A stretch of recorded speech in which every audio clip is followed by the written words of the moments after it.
Hey, everybody, welcome back to the podcast. You're listening to the longest running superhero role playing game on Earth.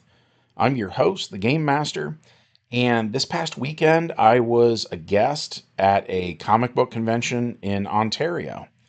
And we had a great time. We played games, and I got a question multiple times at this event.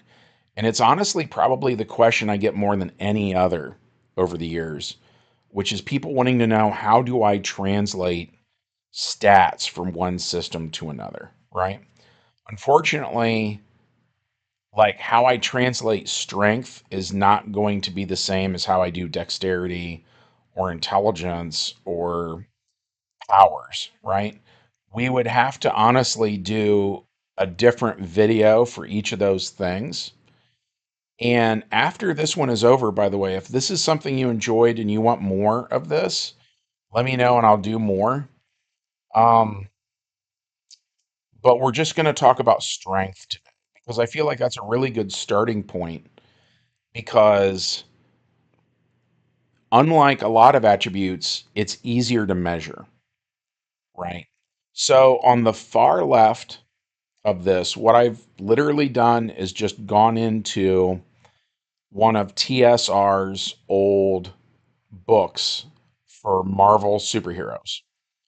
And I just copied and pasted exactly that page here. And I didn't change a single thing about it, right? But so it gives the various strengths. And by the way, you might notice that Marvel was unique in that they used words to describe strength. So, for instance, there's feeble strength, poor strength, typical good, so on and so forth, right?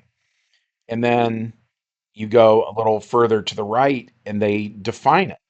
So they tell you feeble strength allows the character to lift up to 50 pounds with difficulty.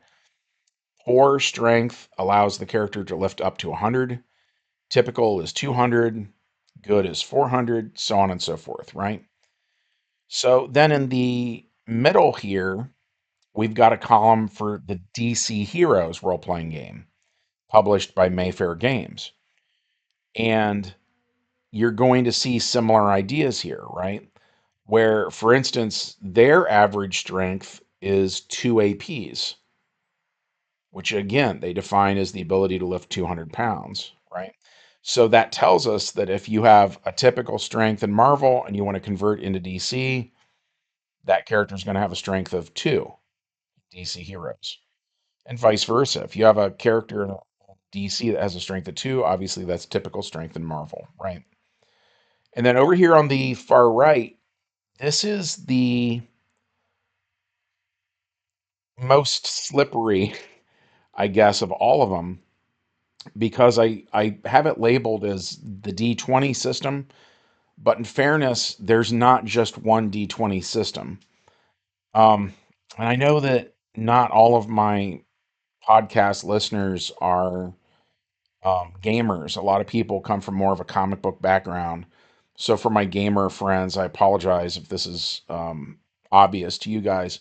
It's not obvious to everybody, right? I want to be inclusive to, kind of the other half of the aisle here. So around the year 2000, Dungeons and Dragons, when third edition came out, they did something I thought was kind of interesting, and it was called the Open Game License, or the OGL.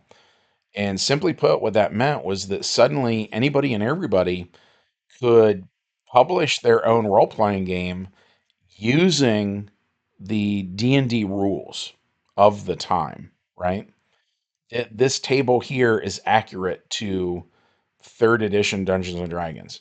Mind you, I've been using this table now for like 25 years. So things have changed, they changed the numbers.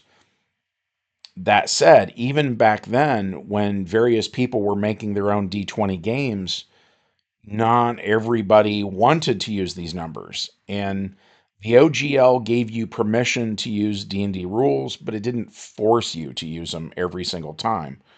So depending on the game system, some of them had different numbers. And if we wanted to convert into those, we would have to use a different method then. But This is how I converted into third edition D&D.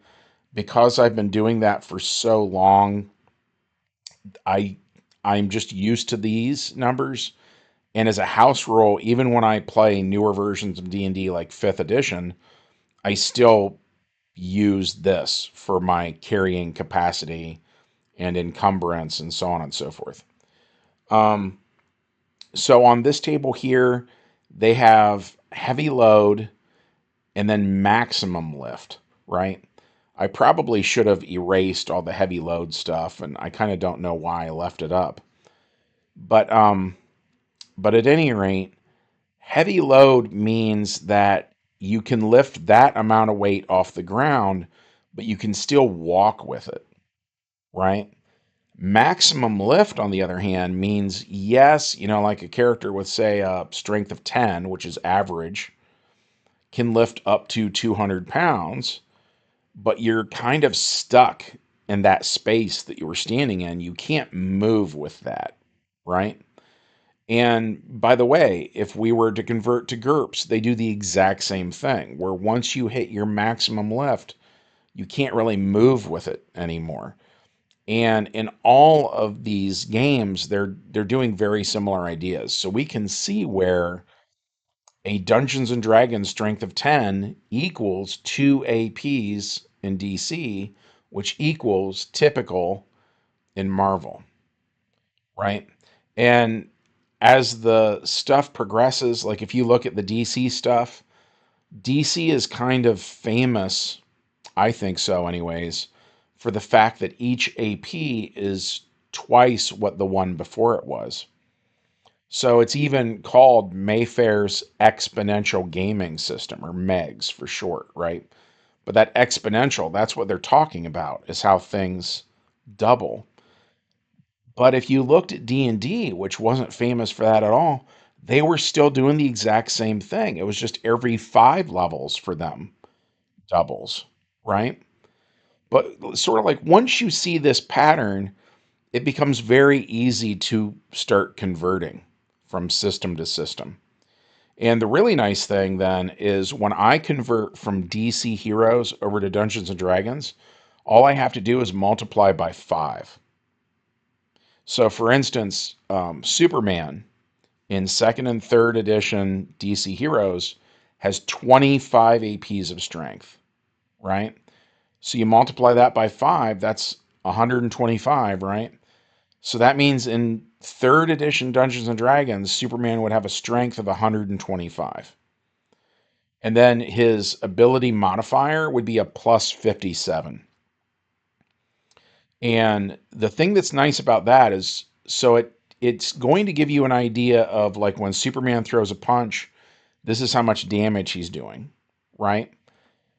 Well, then that also tells us the other characters in DC Heroes who do 25 points of damage, which would be like Hal Jordan, often with his ring, does 25 points of damage if he fires off an energy blast or something like that.